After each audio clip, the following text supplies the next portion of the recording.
Tuburamutse twongera tubashimira abakunzi ba Zacu TV n'amabwe wese mudangisha no kurikirana Iganshuki TV yacu kaze turabera hamwe ku makuru agenda kuvugwa ku ntambara y'Uburusiya na Ukraine. Uyu munsi turagaragara cyane ku biganiro umukuru w'igihugu ca Ukraine Volodymyr Zelenskyy yagiraniye n'ikinyamakuru ca Leta Zunze Ubumwe za Amerika arico CNN, ariko kandi turagaruka ku kiganiro umukuru w'ingabo za Ukraine Zaluzhny yagiranye n'ikinyamakuru cyo muri Leta Zunze Ubumwe za Amerika arico Washington Post. Ikaze rero turabira hamwe ibigenda bivugwa.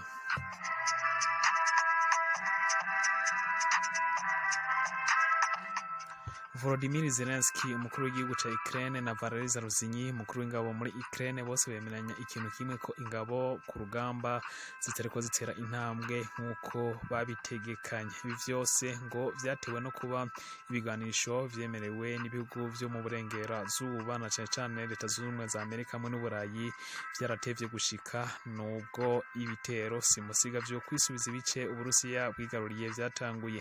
Zelenskyy yizeza ko ibigwanisho nibiramuka bishitse muri Ukraine ariho ibitero simusiga bizotangura nyezina, akamenyesha ko ibihugu vyo mu burengerazuba bitevye kubirungika biha amahirwe no guteza za mine ku butaka bwa Ukraine bikozwe n'igisirikare c'ubu Urusiya. Ikaze turabe hamwe hano kuri Zacu TV interview za Zelenskyy hamwe na interview za CNN yakaranye n'ikiganiro ca CNN hamwe na interview ya Zaluzhny.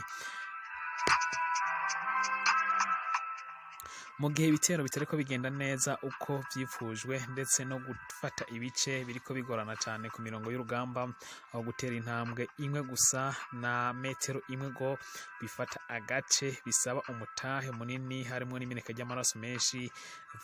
Zaluzhny arongoye ingabo muri Ukraine mu kiganiro yahaye Washington Post yemeje ko urugamba atari umukino namba ndetse ngo sinigiteramo, ndetse ngo ntiwokeka yuko ari birori, ariko ngo kugira ngo abishike ko no gufata imetero imwe bisaba imeneka ry'amaraso menshi. Agira ati iki gisigiteramo sikirori aho abisi bose baba bategereje baraba ibiriko bigenda neza canke biriko bigenda nabi, ndetse bibaye na ngombwa bagatigira. Buri munsi imetero imwe gusa kuyifata bisaba imeneka ry'amaraso menshi.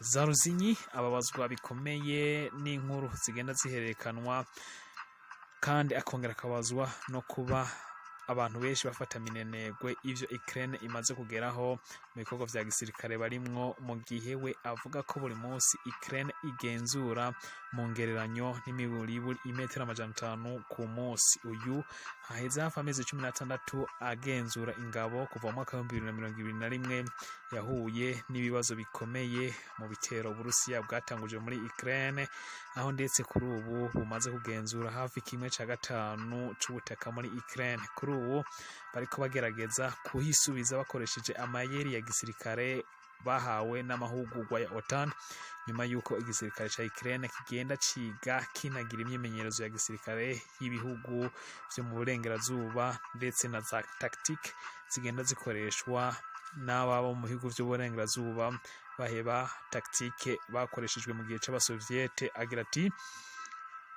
Zaluzhny rero akaba yasubije umunyamakuru wa Washington Post ku kibazo c'ibigwanisho bikenewe kugira urugamba rugende neza. Yishuye atajya umunwa ko inshuti zabo na cyane zo murengerazuba harimo Leta Zunze Ubumwe za Amerika n'ibihugu by'Abarabu ko batevye cyane kubaha ibigwanisho ndetse n'ivyo babahaye bidahagije ku rugamba. Akaba yagarutse ku kuba indege za F-16 zari zaremewe zitigeze zishigwa ku mirongo y'urugamba, ndetse ngo kuri ubu n'imyimenyerezo abasirikare ba Ukraine bagwanira mu kirere bemerewe na Leta Zunze Ubumwe za Amerika ngo ntibarazishika. Ko yagize ati nukuri hari ivyo twemeranije, niba bataduhaye n'imiburiburi ibiturika canke za bombe ama obi 10,000 buri ndwi, nta kabuza abasirikare bacu hafi 1,000 buri munsi bashobora kwasiga ubuzima bakangwa imbere. Hari abasirikare benshi bapfa, yego cyane benshi, niyo mpamvu hakwiye gufata ingingo vuba nizo tutaremeranya hagati yacu ndetse n'igisirikare ca Ukraine n'igisirikare ca Leta Zunze Ubumwe za Amerika n'abandi bafashanya bikorwa n'abandi bafashanya bacu.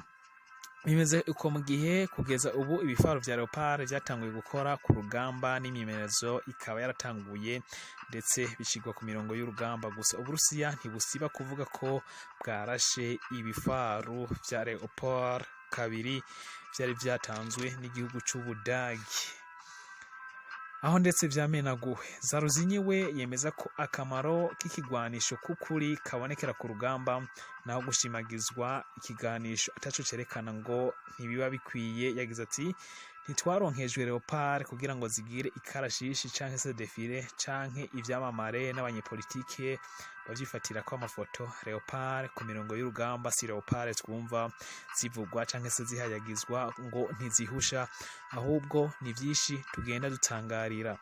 Kubwa Zaluzhny abona ko ibihugu vyo mu burengerazuba bikwiye guha Ukraine indege za gisirikare zo mu gihe ca none ngo nayo ahandi ho nta kabuza Ukraine ishobora kwigeza. Ati ibihugu vya OTAN bikwiye kuyiha n'imiburiburi 1/3 z'indege zabo ziri ku mupaka kuko Uburusiya bubari kure cyane mu nguvu zo mu kirere. Agira ati indege ziri ku mbibe z'ibihugu vya OTAN zikuvye kabiri indege Uburusiya butera ku birindiro vyacu. Ni gute bino bihugu vya OTAN bitofata 1/3 z'indege zabo bikabizana hano? Kuko indege zo mu gihe ca none z'Uburusiya za Su-35S zifise za radar zikaze cyane na za misile zidasanzwe zirengeye kure indege zacu zo mu gihe cashize. Ntabwo twonashobora guhiganwa. Bibishira mu kaga ingabo zacu zigwanira ku butaka ndetse bigashira no mu kaga ingabo zacu zigwanira mu kirere. Ntabwo dukeneye indege 120 zose, ahubwo kuko kuzikena kwazo ntabwo twaba dukeneye gufata isi. Oya, nubwo hoba indege nkeya gusa zoba zikenewe, ntibikenewe ko biba ngombwa ko tuba dufise imyampi n'imiheto muri kino gihe ngo tuze kugwana intambara. Oya, ubu siko bimeze. Zaluzhny we yemeza ko nubwo ingabo za Wagner zashatse kuja gutembagaza ubutegetsi ko ibi ataco bizohindura namba ku mirongo y'urugamba. Ati ibi ntaco bizoduhindura ku mirongo y'urugamba kuko nubundi Wagner bari baravuye ku mirongo y'urugamba kuva bafashe Bakhmut. Burya nta cahindutse ku mirongo y'urugamba, biracagoye kubona aha hoba. Mu gihe bivuga ko Wagner ishobora kuba yarahinduye akarere ikerekeza muri Belarusi, we yemeza ko kuri ubu bagiye gukomeza ibice vyose atari mu buseruko gusa ndetse no mu buraruko, aho baguye kuhakomeza mu vya gisirikare. Bwana Zaluzhny kuri ubu yemeza ko ahangayikishijwe nyabuna n'ikoresho ry'intwaro za kirimbuzi z'ubumara, aho ngo we na Perezida Volodymyr Zelenskyy barose amakuru ku mpungenge z'ibiturika zo kuri station ya Zaporizhzhia. Gusa ngo ibi ntabwo bimuteye ubwoba namba, ndetse ngo naho station yoraswaho Ukraine ntiyiteze kuyamanika. Bimeze ko mu gihe umukuru w'igihugu ca Ukraine Volodymyr Zelenskyy nawe yagiraniye n'ikinyamakuru ca CNN cyo muri Leta Zunze Ubumwe za Amerika n'umunyamakuru Erin Bornett i Odessa mu manuko bwa Ukraine kuri wa gatatu, we yemeza ko ibitero nyezina vyo kwisubiza ibice Uburusiya bwafashe nyezina bitaratangura.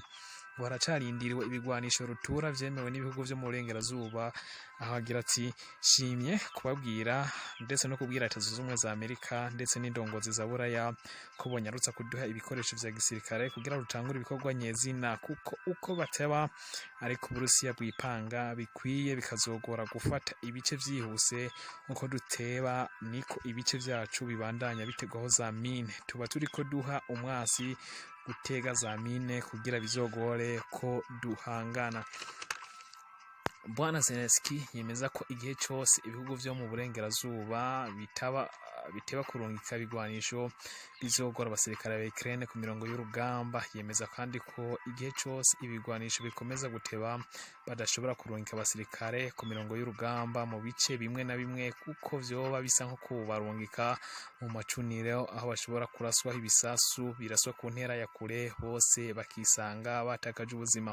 Bwana Zelenskyy nawe yemeza ko urugamba nyezina rudashoboka mu gihe Uburusiya bukibasumba mu vya gisirikare mu igenzurwa ry'ikirere. Niyo mpamvu nawe nyene adahengeshanya gusaba indege za F-16 zo mu gihe ca none. Bwana Zelenskyy aganira na Bornet yemeje ko inyuma yo kumva imigumuko ikigo citwara gisirikare ca Wagner cakoze kuwa 23 no wa 24 z'ukwezi kwa gatandatu umwaka wa 2023 zari zishigikiye birenze cane Prigozhin, umuyobozi wa Wagner.